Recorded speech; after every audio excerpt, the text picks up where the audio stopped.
नमस्कार, मैं शिव कुमार वर्मा, अध्यापक सरदार सिंह कॉन्वेंट कॉलेज, महमूदाबाद, सीतापुर। आज मैं कक्षा 12 विषय भूगोल खंड खा द्वितीय खंड अध्याय 1 जनसंख्या वितरण घनत्व वृद्धि और संगठन भाग 1 यानी इसका वीडियो नंबर 1 मैं स्टार्ट करने जा रहा हूँ। तो बेटा जनसंख्या हम आपको पढ़ाएंगे। फर्स्ट पेपर में भी लेसन लगा है जनसंख्या, सेकंड पेपर में भी। अब तो खंड खा हो गया। इसके पहले भूगोल में जब 3 पेपर होते थे, अब 2 हैं। प्रयोगात्मक आपको अलग पढ़ाई जाएगी। तो क्या था कि 3 पेपर होते थे, फर्स्ट पेपर, सेकंड पेपर और थर्ड पेपर। तो अब फर्स्ट और जो है सेकंड को एक कर दिया, तो वही ये बेटा खंड खा है। तो इसमें अब बेटा देखिए, वर्ष 2011 की जनगणना के अनुसार भारत की कुल जनसंख्या 121.5 करोड़ है भैया। भारत चीन के बाद जनसंख्या की दृष्टि से विश्व का सबसे सघन आबादी वाला देश है। यानी कहने का मतलब ये है कि चीन के बाद भारत का प्रथम स्थान जनसंख्या में, यदि हम चीन को शामिल कर लेते हैं तो जनसंख्या में भारत का दूसरा स्थान है। बहुत सघन जनसंख्या है, क्योंकि विश्व का 2.4% क्षेत्रफल भारत में पाया जाता है और 17% जनसंख्या भारत में विश्व की निवास करती है। यानी बड़ी विडंबना है। आप सोचें कितनी सघन होगी उस देश की जनसंख्या, कितना घना बसा होगा वह देश। जिस देश का क्षेत्रफल केवल विश्व का 2.4% है और जनसंख्या 17% निवास करती है, उस देश में क्या स्थिति होगी कि जानी जाए कितना घना बसा होगा। तो बेटा देख लिए, भारत हो या कोई विश्व हो या कोई अन्य देश हो, सब कहीं पर एक जैसा जनसंख्या का वितरण नहीं पाया जाता है। सब कहीं एक जैसी जनसंख्या बसी हुई नहीं पाई जाती है। असमान वितरण होता है, बहुत असमान वितरण होता है। अब स्थिति ये है कि इसके कुछ कारण हैं बेटा, जो हम आपको मतलब आगे पढ़ाएंगे। तो जनसंख्या वितरण को प्रभावित करने वाले कारक हम आपको पढ़ाएंगे सबसे पहले, इसके बाद में फिर लेसन में आगे बढ़ेंगे। तो देखें बेटा, सबसे पहले है जनसंख्या वितरण को प्रभावित करने वाले कारक। प्रभावित करने वाले कारक। तो बेटा पहला कारक आपका है, पहला कारक है जलवायु। देखिए, जलवायु का और जनसंख्या का बहुत घनिष्ठ संबंध है। भारत की जलवायु एक जैसी नहीं है। आपको पता है कि भारत, आधा जो भारत है दक्षिणी भारत, एक उष्णकटिबंध में है, उष्णकटिबंध में, और उत्तर भारत जो है शीतोष्ण कटिबंध में है। जलवायु का बहुत गहरा संबंध है। अब बेटा देखें, कंडीशन है जैसे आप हिमालय पर्वत पर जाते हैं, वहाँ की जलवायु ठंडी है, ऊंचाई के साथ साथ टेम्परेचर कम होता है, तापमान कम होता है।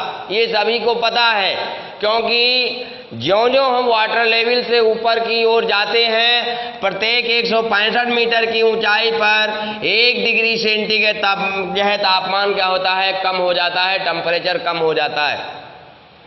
तो भाई जब अनेकों प्रकार का धरातल है, कहने का तात्पर्य है, तो जनसंख्या तो जलवायु का जनसंख्या के साथ, जैसे राजस्थान की जलवायु गर्म है, जनसंख्या कम पाई जाएगी।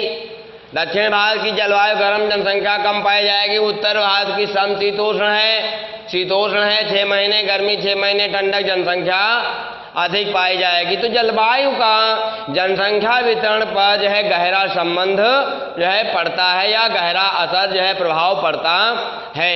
अब बेटा नंबर 2 आता है धरातली स्वरूप। नंबर 2 में क्या आता है? नंबर 2 में है धरातली स्वरूप। धरातलीय स्वरूप, धरातली स्वरूप देखिए बेटा, जनसंख्या वितरण को जो है प्रभावित करने में धरातल का जो मतलब जो है स्वरूप है वो महत्वपूर्ण भूमिका निभाता है। कैसे? जैसे कोई ऊबड़ खाबड़ एरिया है, जैसे दक्षिण का पठार है, ऊबड़ खाबड़ खेती करने हो, यहाँ का धरातल नहीं है, यातायात के साधन विकसित नहीं किए जाते, या जो है तो राजस्थान में क्या है मरुस्थल है, बालू ही बालू पाई जाती है, यहाँ पर खेती नहीं हो पाएगी। हिमालय पर्वत पर यदि आप जाते हैं तो वहाँ पर क्या है कि वहाँ पर भी धरातल ऊबड़ खाबड़ है, वहाँ पर भी खेती नहीं हो सकती।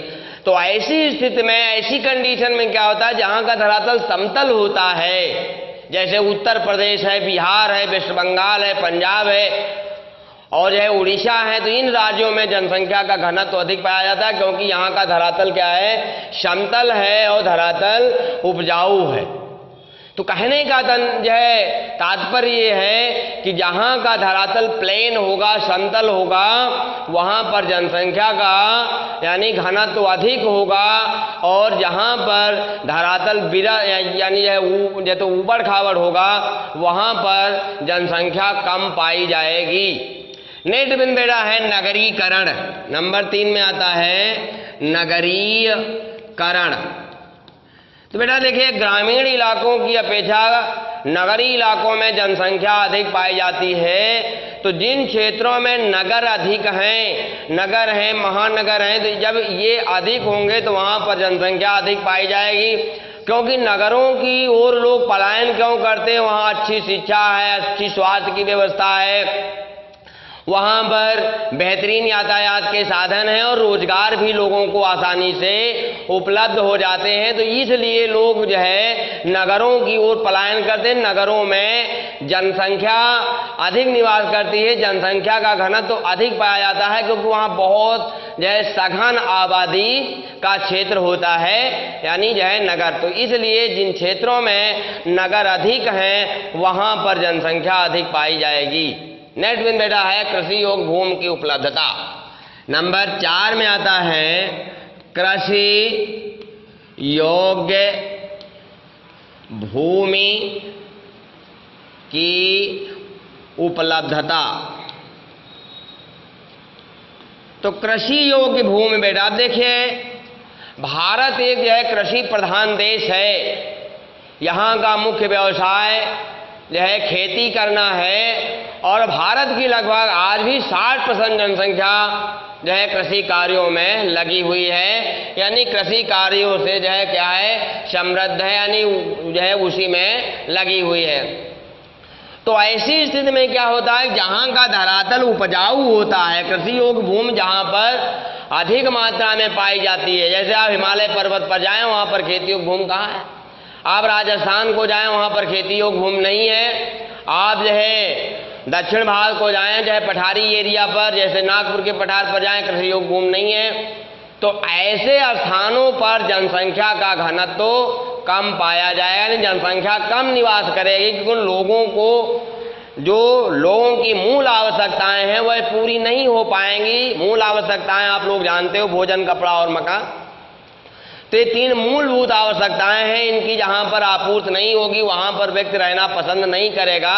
अब देखिए बेटा, जन विहीन भी नहीं है, जनसंख्या यानी लोग निवास करते हैं लेकिन कम निवास करते हैं। इसका मतलब जितनी मात्रा में वहां पर संसाधन उपलब्ध हैं उतनी मात्रा में लोग वहां निवास करते हैं। अब बेटा देखिए, जहाँ का धरातल समतल है और जहाँ की मिट्टी क्या है, दोमट है और मिट्टी में ह्यूमस की मात्रा अधिक पाई जाती है, पोषक तत्व अधिक पाए जाते हैं, उन क्षेत्रों में जनसंख्या अधिक निवास करती है। मैं पहले बोल चुका हूँ, जैसे पंजाब है, हरियाणा है, उत्तर प्रदेश है, कुछ भाग उत्तराखंड का है, बिहार है, वेस्ट बंगाल, पश्चिम बंगाल है और जो है उड़ीसा प्रांत है। तो यहाँ का जो धरातल है समतल है और यहाँ पर जो है कृषि योग्य भूमि का क्षेत्रफल अधिक है, इसलिए यहाँ पर जनसंख्या अधिक पाई जाएगी। अन्य कारक है बेटा, नंबर 5 में आपका आता है अन्य कारक हैं। तो अन्य कारकों में भैया जैसे नंबर 1 में आपका आता है सिंचाई। अब बेटा जहां पर सिंचाई के साधन उपलब्ध हैं वहां पर जनसंख्या अधिक निवास करने लगी। जैसे राजस्थान में बहुत कम लोग निवास करते थे, लेकिन जब 1962 में नहर बन गई, क्या बेटा था, राजस्थान फीडर, अब तो उसका नाम बेटा है इंदिरा गांधी ने 1984 में उसका नाम बदल गया था, यानी जो बदल दिया गया था, इंदिरा गांधी नहर कर दिया, नहीं इसको पहले राजस्थान फीडर कहते थे। तो ये जो नहर है तो इसका पानी जहाँ जहाँ तक पहुँच जाता है वहाँ तक का खेती योग्य भूमि बन गई, यानी वहाँ लोग खेती करने लगे, तो वहाँ पर जनसंख्या अधिक निवास करने लगती। बेटा जैसे सिंचाई भी यानी जनसंख्या को जो है प्रभावित करती है। अगला बिन बेटा खनिज है। अब देखिए जहाँ पर खनिज पदार्थों की अधिकता है वहाँ पर भी जनसंख्या अधिक निवास करेगी। जैसे झारखंड है बेटा, जहाँ पर कोयला है, अबरक है, मैग्नीज है, लोहा है, तो ये वस्तुएं जहाँ पाई जाएंगी, ये जो है खनिज पदार्थ जहाँ पर पाए जाएंगे वहाँ पर भी लोग व्यापार करने के लिए, खानों को जो है खोदने के लिए ना उनको यानी रोजगार मिल जाता है, तो उन स्थानों पर भी लोग जो है जाकर के निवास करने लगते हैं। और ऐसे क्षेत्रों में भी जहाँ पर खनिज पदार्थों की अधिकता पाई जाती वहाँ पर भी लोग जाकर के अपना जो है मकान बना लेते हैं। धीरे पहले काम करते हैं फिर वहाँ मकान बना लेते हैं।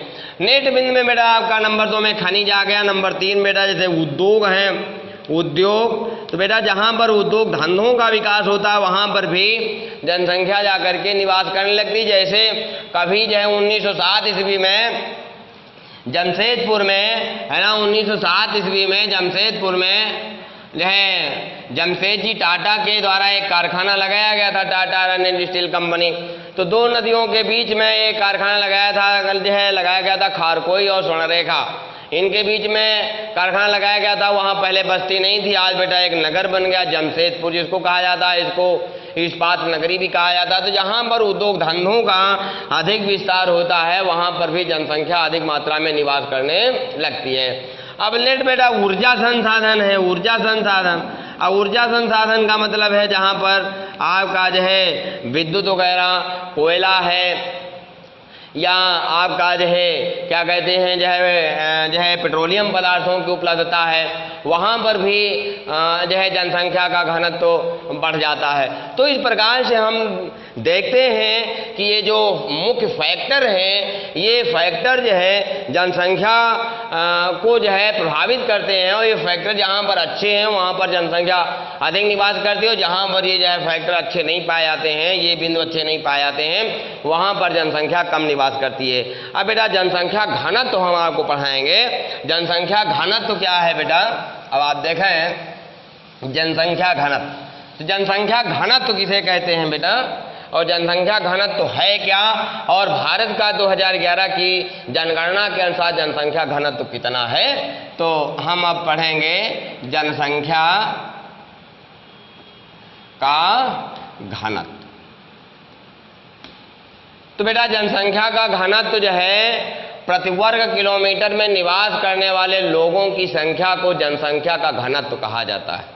प्रति वर्ग किलोमीटर में निवास करने वाले लोगों की संख्या को जनसंख्या का घनत्व कहा जाता है।